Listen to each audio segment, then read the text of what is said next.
Good, that's a better trot too. Alright, contact. Yes. Alright, tap tap, keep her active. Shorten the reins. Yes.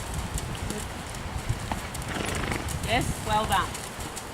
That's it. Good. Much better position. Bring your upper body back. Alright. At the gate, prepare. And then canter.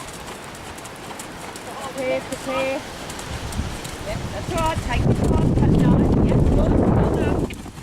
But don't let it get small this way. She falls in worse even though it's her better range.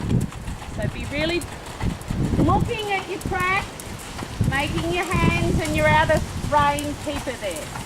Good. Better. Better. So keep your leg coming back a little on the outside in canter position. Long leg, holding. Good. Right. That's okay. Well done.